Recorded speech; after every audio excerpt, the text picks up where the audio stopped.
Dear student, good afternoon. देखिए student, कल हमने एटॉमिक मॉडल के बारे में बात की थी और कल हमने परमाणु के दो मुख्य मॉडलों के बारे में बात की थी, जिसमें सबसे पहले हमने थॉमसन के परमाणु मॉडल की बात की थी। और थॉमसन ने अपना परमाणु मॉडल प्लम पुडिंग या रेजिन पुडिंग या वाटरमेलन मॉडल के तुल्य माना था। और उन्होंने बोला था कि जिस प्रकार से तरबूज एक धनावेशित गोला होता है, उसी प्रकार परमाणु भी एक धनावेशित गोला है। इसका संपूर्ण द्रव्यमान गोले पर एक समान रूप से डिस्ट्रीब्यूट होता है। और जिस प्रकार से तरबूज में जो बीज होते हैं वह परमाणु के थॉमसन मॉडल में इलेक्ट्रॉन का कार्य करते हैं। फिर हमने रदरफोर्ड के परमाणु मॉडल के बारे में बात की थी। और रदरफोर्ड के परमाणु मॉडल में रदरफोर्ड ने विभिन्न प्रयोगों के आधार पर अपना नाभिकीय मॉडल प्रस्तुत किया था, जिसे रदरफोर्ड का परमाणु का नाभिकीय मॉडल या नाभिकीय परमाणु मॉडल कहते हैं। रदरफोर्ड ने यह बात कही कि जिस प्रकार से परमाणु का एक नाभिक होता है, उसी प्रकार सूर्य को यदि हम नाभिक मान लें और सूर्य के चारों ओर चक्कर लगाने वाले ग्रहों को इलेक्ट्रॉन मान लें, तो रदरफोर्ड का परमाणु मॉडल सौरमंडल के तुल्य माना गया, जिसमें उन्होंने नाभिक को सन यानी कि सूरज के तुल्य यानी कि सूर्य के तुल्य माना और उसके चारों ओर चक्कर लगाने वाले प्लैनेट्स को इलेक्ट्रॉन के तुल्य माना। उन्होंने यह निष्कर्ष तब निकाला जब उन्होंने अल्फा कणों की बमबारी सोने की पतली पन्नी से की और उसके बाहर से एक फॉस्फोरेसेंस स्क्रीन लगा दी। उन्होंने देखा कि जब इस पर सोने की पतली पन्नी पर अल्फा कण गुजारते हैं तो कुछ अल्फा कण इस पन्नी से सीधे पार हो जाते हैं और यह इस स्क्रीन पर टकराकर फ्लैश उत्पन्न करते हैं। बहुत कम कण वापस आते हैं और उससे भी बहुत कम कण 180 डिग्री का एंगल बनाकर वापस आते हैं। अब देखो बच्चों, इस सिद्धांत पर उन्होंने यह निष्कर्ष निकाला कि यदि थॉमसन के परमाणु मॉडल के अनुसार पूरे परमाणु पर द्रव्यमान समान रूप से वितरित होता, तो इस सोने की पतली पन्नी पर भी द्रव्यमान समान रूप से वितरित होता, तो अल्फा कण या तो सभी वापस आते या सभी पार जाते, लेकिन ऐसा नहीं हुआ। और उन्होंने यह बताया कि परमाणु के अंदर का अधिकांश स्थान रिक्त होता है, केवल कुछ ही स्थानों पर द्रव्यमान स्थित होता है। आज हम रदरफोर्ड के परमाणु मॉडल की कमियां या दोष पढ़ेंगे। सबसे पहले तो यह बात क्लियर हो चुकी है कि रदरफोर्ड का नाभिकीय मॉडल सौरमंडल का एक छोटा रूप था, जिसमें सूर्य को नाभिक माना गया और उसके चारों ओर चक्कर लगाने वाले ग्रहों को इलेक्ट्रॉन माना गया। अब देखिए स्टूडेंट, जब सौरमंडल पर क्लासिकल मैकेनिक्स को लागू किया तो पता चला कि ग्रह सूर्य के चारों ओर निश्चित कक्षाओं में घूमते हैं और आपको पता है कि ग्रहों का कुछ द्रव्यमान होता है, तो इसलिए हम जानते हैं कि किन्हीं दो पिंडों के बीच या दो पिंडों के द्रव्यमानों के बीच कार्य करने वाला आकर्षण या प्रतिकर्षण बल ही गुरुत्वाकर्षण बल कहलाता है। और गुरुत्वाकर्षण बल का जो रिजल्ट है वो होता है F=G m1m2/r² न्यूटन, जहाँ पे m1 m2 ग्रहों या पिंडों के द्रव्यमानों को बताता है तथा r दोनों पिंडों या ग्रहों के बीच की दूरी को बताता है, जबकि G एक कांस्टेंट है जिसे हम ग्रेविटेशनल कांस्टेंट या गुरुत्वाकर्षण नियतांक कहते हैं। देखिए स्टूडेंट, गुरुत्वाकर्षण का सार्वत्रिक नियम और कूलाम नियम, इनको मैं आगे इसी लेक्चर में विस्तार से आपको बताऊंगा। आगे हम बात करते हैं स्टूडेंट, सौरमंडल और नाभिकीय मॉडल से समानता से यह सुझाव मिलता है कि इलेक्ट्रॉन नाभिक के चारों ओर निश्चित कक्षाओं में गति करते हैं, जिस प्रकार से ग्रह सूर्य के चारों ओर घूमते हैं। इसके अतिरिक्त इलेक्ट्रॉन और नाभिक के बीच, अब देखिए स्टूडेंट, क्योंकि इलेक्ट्रॉन एक आवेशित कण है और नाभिक में प्रोटॉन और न्यूट्रॉन होते हैं, क्योंकि न्यूट्रॉन तो आवेश रहित है, प्रोटॉन धनावेशित कण है, तो इन दो इन मतलब इलेक्ट्रॉन और प्रोटॉन के बीच, नाभिक और इलेक्ट्रॉन के बीच, नाभिक में प्रोटॉन है तो ऑब्वियसली प्रोटॉन और इलेक्ट्रॉन के बीच फोर्स लगेंगे, क्योंकि न्यूट्रॉन तो आवेश रहित कण है। तो इसलिए इन दोनों आवेशों के बीच एक फोर्स कार्य करता है जिसे हम कूलॉम फोर्स कहते हैं। और कूलॉम फोर्स का रिजल्ट इस प्रकार से है, F=1/4πε0 के Q1 Q2 upon are square, जहाँ पे K को डाइलेक्ट्रिक कांस्टेंट कहते हैं और ये डाइलेक्ट्रिक कांस्टेंट एप्साइलेंट 0 के बराबर होता है, जहाँ पे एप्साइलेंट 0 निर्वात की वैद्युतशीलता और एप्साइलेंट 0 माध्यम की वैद्युतशीलता को बताता है। Q1 Q2 इन दोनों इलेक्ट्रॉन और नाभिक यानी कि प्रोटॉन के आवेश हैं और R इन दोनों के बीच की दूरी है। आगे इसी वीडियो में मैं आपको कूलाम का फोर्स विस्तार से बताऊंगा। तो देखिए स्टूडेंट, अभी हम पहले रदरफोर्ड की मॉडल की कमियां पे बात कर लेते हैं। अतः कूलाम बल को हम गुरुत्वाकर्षण बल के तुल्य मान सकते हैं, क्योंकि गुरुत्वाकर्षण बल दो द्रव्यमानों के बीच कार्य करता है, जबकि कूलाम बल दो आवेशों के बीच कार्य करने वाला बल है। आगे देखिए स्टूडेंट,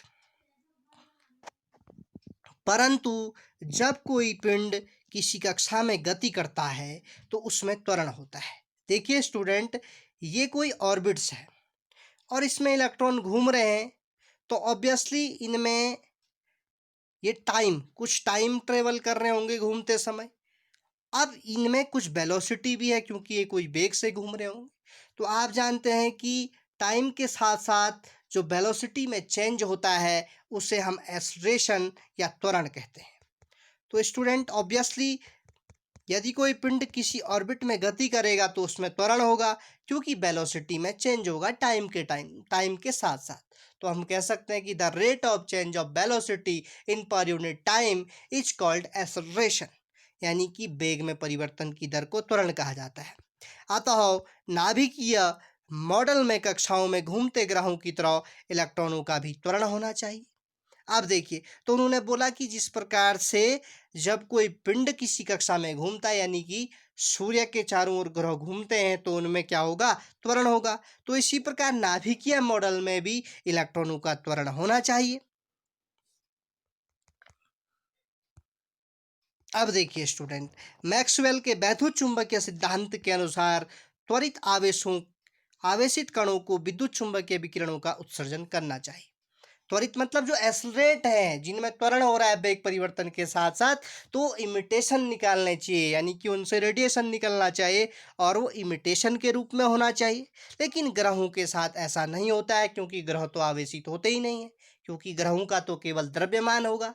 ये केवल कूलॉम फोर्स के लिए हो सकता है, क्योंकि कूलॉम के फोर्स में वो दो चार्ज के बीच कार्य करता है, जहाँ पे इलेक्ट्रॉन बाहर से घूमता है और नाभिक में प्रोटॉन होता है, यानी कि प्रोटॉन और इलेक्ट्रॉन के बीच कार्य करेगा।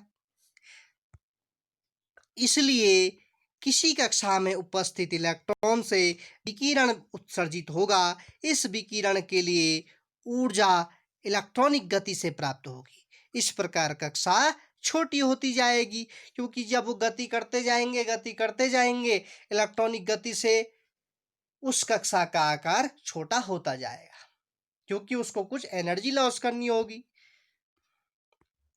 अतः गणनाओं से पता चला है कि जब कोई इलेक्ट्रॉन वृत्ताकार कक्षा में चक्कर लगाता है तो उसको उस वृत्ताकार कक्षा से, यानी कि उस सर्पिलाकार कक्षा से नाभिक में गिरने में 10⁻⁻8 सेकेंड का समय लगता है। ये देखिए, ये नाभिक है, नाभिक में प्रोटॉन और न्यूट्रॉन है, इलेक्ट्रॉन इसके चारों ओर चक्कर लगा रहे हैं, तो इस इलेक्ट्रॉन को यहाँ से इस नाभिक में आने में 10⁻⁻8 सेकेंड का समय लगता है।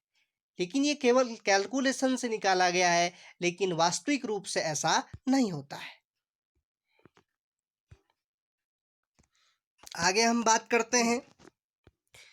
अतः रदरफोर्ड का परमाणु मॉडल परमाणु के स्थायित्व की व्याख्या नहीं कर सका। वो यह नहीं बता सका कि क्या ये एक्सेलरेट होते हैं, ऑर्बिट्स का आकार छोटा क्यों हो जाता है। दूसरा, रदरफोर्ड के परमाणु मॉडल का दूसरा दोष यह है कि यह परमाणु की इलेक्ट्रॉनिक संरचना के बारे में नहीं बता पाया, इलेक्ट्रॉनिक स्ट्रक्चर के बारे में नहीं बता पाया। अर्थात यह नहीं समझा पाया कि इलेक्ट्रॉन नाभिक के चारों ओर किस प्रकार विद्यमान है, किस प्रकार गति करते हैं और उनकी ऊर्जा क्या है। तो यही दो मुख्य दोष रहे हैं रदरफोर्ड के परमाणु मॉडल के। पहला तो वह परमाणु के स्टेबिलिटी को नहीं बता पाया, दूसरा वह परमाणु के इलेक्ट्रॉनिक स्ट्रक्चर को नहीं बता पाया कि इलेक्ट्रॉन कहाँ स्थित होते हैं और इलेक्ट्रॉनों की ऊर्जा क्या होती है या इनकी ऊर्जा पर क्या प्रभाव पड़ता है। और आज के लेक्चर में हम दो मुख्य नियमों के बारे में बात करने वाले हैं, गुरुत्वाकर्षण का सार्वत्रिक नियम और कूलाम का नियम। देखिए स्टूडेंट, ये दोनों ही आपके फिजिक्स के कंसेप्ट हैं और कभी कभी केमिस्ट्री में भी यूज होते हैं, क्योंकि मैं जब आपको ब्रांचेज ऑफ केमिस्ट्री पढ़ा रहा था तो वहाँ पर मैंने एक ब्रांच बताई थी फिजिकल केमिस्ट्री, जहाँ पे हम फिजिक्स और केमिस्ट्री के कोऑर्डिनेशन की बात करते हैं, दोनों की इंटीग्रेटेड अप्रोच की बात करते हैं, उससे हम फिजिकल केमिस्ट्री कहते हैं। तो यहाँ पे फिजिक्स के कंसेप्ट यूज हो रहे हैं और ये कंसेप्ट आप फिजिक्स में ग्रेविटेशनल एक चैप्टर है आपका सेकंड बुक में, चैप्टर नंबर 8 ग्रेविटेशन है, वहाँ पे आप इसकी स्टडी करोगे। कूलॉम फोर्स की स्टडी आप क्लास 12th में करोगे। मैं यहाँ पे भी आपको समझा देता हूँ। सबसे पहले गुरुत्वाकर्षण का सार्वत्रिक नियम। देखिए स्टूडेंट, गुरुत्वाकर्षण ने बताया, यानी कि गुरुत्वाकर्षण का सार्वत्रिक नियम न्यूटन ने दिया। उन्होंने बोला कि माना कोई दो पिंड हैं, ये दो पिंड ए व बी हैं और इनके द्रव्यमान क्रमशः m1 व m2 हैं और इनके बीच की दूरी यदि r है, तो उन्होंने बोला कि किन्हीं इन दो पिंडों के बीच कार्य करने वाला आकर्षण और प्रतिकर्षण बल, अट्रैक्शन और रिपल्सन फोर्स, इन दोनों पिंडों के द्रव्यमानों के m1 और m2 के गुणनफल के अनुक्रमानुपाती होता है, मीन्स की डायरेक्टली प्रोपोर्शनल होता है, तथा इनके बीच की दूरी स्मॉल r के स्क्वायर के इनवर्जली प्रोपोर्शनल होता है। इनवर्जली का मतलब होता है अपॉन में। अपॉन का मतलब यदि कोई, देखो स्टूडेंट, डायरेक्टली प्रोपोर्शनल और इनवर्सली प्रोपोर्शनल का कंसेप्ट समझ लीजिए। डायरेक्टली का मतलब है कि यदि एक चीज़ बढ़ रही है तो दूसरी चीज़ भी बढ़ेगी, यदि एक वस्तु घट रही है तो दूसरी वस्तु भी घटेगी। लेकिन यदि हम इनवर्सली प्रोपोर्शनल की बात करें, जैसे आप जानते हैं कि P=F/A, यानी कि जो प्रेशर होता है वो फोर्स के डायरेक्टली प्रोपोर्शनल है, लेकिन एरिया के इनवर्सली प्रोपोर्शनल है। यदि एरिया को घटाएं तो प्रेशर, यदि एरिया को घटा दें तो प्रेशर बढ़ेगा और एरिया को बढ़ा दें तो प्रेशर घटेगा। डेली लाइफ में आपने देखा होगा कि जो कूली होता है, स्टेशनों पर जो सामान उठाते हैं कूली, तो वो भारी बोझा उठाने से पहले अपने सिर में गोल चकती का कपड़ा रख लेते हैं, उससे वो एरिया को बढ़ा लेते हैं। तो एरिया बढ़ाने पर प्रेशर घट जाता है। यही इनवर्सली प्रोपोर्शनल होता है कि एरिया, एक चीज़ बढ़ रही है तो दूसरी घट रही है, ये घटेगी तो ये बढ़ेगी। लेकिन डायरेक्टली प्रोपोर्शनल में एक बढ़ेगी तो दूसरी भी बढ़ेगी और एक घटेगी तो दूसरी भी घटेगी। देखिए स्टूडेंट, यदि हम इसका मैथमेटिकल इंटरप्रेशन देखें तो ये इस प्रकार से है, जो मैंने आपको डायग्राम बता दिया था कि दो पिंड ए व बी, इनके मास m1 व m2 हैं और इनके बीच की डिस्टेंस r है। आगे देखिए इसका मैथमेटिकल इंटरप्रेशन। ये तो वही सबसे पहले हमने बात की कि न्यूटन ने वही बोला कि इनके बीच जो फोर्स कार्य करेगा, इनके द्रव्यमानों के गुणनफल के अनुक्रमानुपाती का साइन होता है, तथा इनके बीच की दूरी के व्युत्क्रमानुपाती, यानी कि जब कोई चीज़ रेशियो में होती है तो उसे व्युत्क्रमानुपाती या इनवर्सली प्रोपोर्शनल कहा जाता है। F is proportional to 1/r²। और यानी हम इन दोनों इक्वेशन को जोड़ दें तो हमारे पास ये रिजल्ट निकल कर आया, F is proportional to m1 m2/r²। अब देखिए स्टूडेंट, ये फिजिक्स में भी आपको कंसेप्ट क्लियर होने चाहिए आपके कि प्रोपोर्शनल का साइन हटाने के लिए, इस प्रोपोर्शनल का साइन हटाने के लिए कांस्टेंट यूज किया जाता है। हर कंडीशन में कांस्टेंट यूज होगा और यहाँ पे कांस्टेंट यूज होता है कैपिटल जी, और इसी कैपिटल जी को बोलते हैं ग्रेविटेशनल कांस्टेंट, गुरुत्वाकर्षण नियतांक। कांस्टेंट यानी कि जिनकी वैल्यू फिक्स होती है, ना बढ़ सकती है ना घट सकती है। कांस्टेंट यानी कि स्थिरांक या नियतांक हिंदी में कहा जाता है। और फोर्स है तो फोर्स की यूनिट न्यूटन होती है। तो वही यहाँ पे बताया गया जहाँ पे F ग्रेविटेशनल फोर्स को बता रहा है, G ग्रेविटेशनल कांस्टेंट को, M1 M2 मासेस को और R इसके बीच की डिस्टेंस को बता रही है। तो इस प्रकार से इस कैपिटल G की वैल्यू निकल कर आई। ये कांस्टेंट है, इसका मान होता है 6.67 इंटू 10⁻⁻11 न्यूटन मीटर स्क्वायर पर किलोग्राम स्क्वायर। अब देखिए स्टूडेंट, ये न्यूटन मीटर स्क्वायर पर किलोग्राम स्क्वायर, आप यहाँ से इसकी यूनिट निकाल सकते हो। कैसे निकाल सकते हो ये मैं आपको यहाँ पे बता रहा हूँ। यहाँ पे देखिए आप,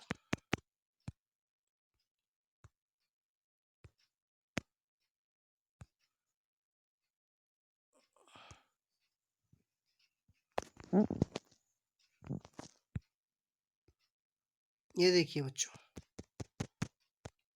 देखिए F यानी कि फोर्स की यूनिट होती है न्यूटन, ये बटे में है तो न्यूटन, इसकी मल्टीप्लाई हो जाएगी न्यूटन मीटर स्क्वायर, और किलोग्राम ऊपर है, दो द्रव्यमान है, एक का मात्रक किलोग्राम, दूसरे का भी किलोग्राम, तो किलोग्राम स्क्वायर हो जाएगा, इसलिए न्यूटन मीटर स्क्वायर पर किलोग्राम स्क्वायर। नेक्स्ट टॉपिक में हम बात करने वाले हैं कूलॉम्स फोर्स की। देखिए स्टूडेंट, अभी हम पढ़ भी चुके हैं कि ग्रेविटेशनल फोर्स को, ग्रेविटेशनल फोर्स को और कूलॉम फोर्स को एक दूसरे के तुल्य माना जाता है, क्योंकि ग्रेविटेशनल फोर्स दो मासेस के बीच कार्य करता है और कूलॉम्स फोर्स दो चार्जेज के बीच कार्य करता है।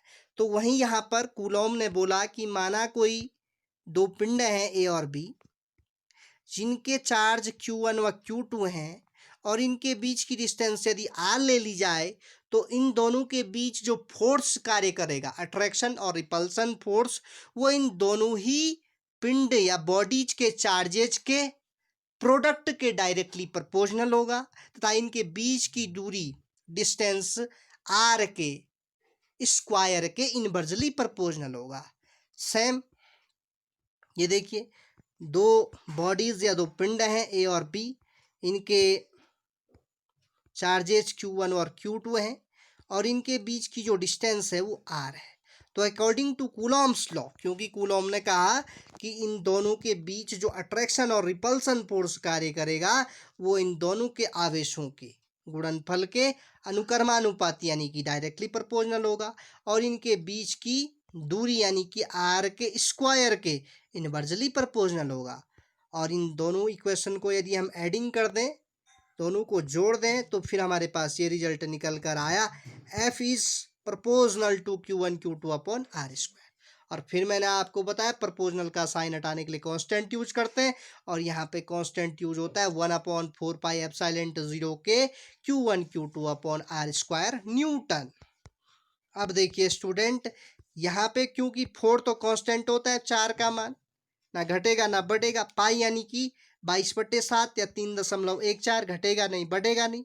एप्सिलॉन जीरो माध्यम की वैद्युशीलता होती है, ये भी एक कांस्टेंट है। और के यहाँ पर होता है डाइलेक्ट्रिक कांस्टेंट, यानी कि इसको बोलते हैं माध्यम का परावैद्युतांक, इसकी वैल्यू होती है एप्सिलॉन अपॉन एप्सिलॉन जीरो, ये भी एक कांस्टेंट है। और फोर्स है तो इसकी यूनिट होगी न्यूटन। अब देखिए इनकी वैल्यूज की यदि हम बात करें, तो एफ तो यहाँ पे कूलॉम्स फोर्स को बताएगा, कूलॉम के लॉ में Q1 Q2 चार्जेज को बता रहे हैं। यहाँ पे 1/4πε0 की वैल्यू होगी 9 × 10⁻⁹ न्यूटन मीटर स्क्वायर पर कूलॉम स्क्वायर। और एप्सिलॉन जीरो, जिसे हम माध्यम की वैद्युशीलता बोलते हैं, इसका मान होगा 8.854 × 10⁻⁻12 कूलॉम स्क्वायर पर न्यूटन मीटर स्क्वायर। देखिए स्टूडेंट, इस यूनिट को आप निकाल भी सकते हैं कैसे, कूलॉम स्क्वायर, क्योंकि F = 1/4πε0 के Q1 Q2 upon R square. अब देखिए F यानी कि न्यूटन, R यानी कि distance metre, newton metre square. यहाँ पे दो चार्ज हैं, एक चार्ज का यूनिट कूलॉम, दूसरे का भी कूलॉम, तो कूलॉम स्क्वायर हो जाएगा। तो देखिए स्टूडेंट, आज की वीडियो में और आज के लेक्चर में हमने बात की रदरफोर्ड के मॉडल की कमियां क्या क्या रही, क्या क्या दोष रहे। पहला तो यही कि वो परमाणु के स्थायित्व को नहीं बता सका, दूसरा वो परमाणु की इलेक्ट्रॉनिक संरचना को नहीं बता सका कि परमाणु मतलब इलेक्ट्रॉन कहाँ पर होते हैं और इनकी ऊर्जा क्या होती है। उसके बाद हमने दो इम्पोर्टेंट लॉ, जो कि हमें यूज हो रहे थे रदरफोर्ड के परमाणु मॉडल में, वहीं से हमने निकाले गुरुत्वाकर्षण का सार्वत्रिक नियम और कूलॉम नियम। तो इनको आप अच्छी तरह से कंसेप्ट क्लियर कर लें, इनके मैथमेटिकल इंटरप्रेशन समझ लें, लॉ याद कर लें, आगे की क्लासेस में ये यूज होंगे। Thank you very much.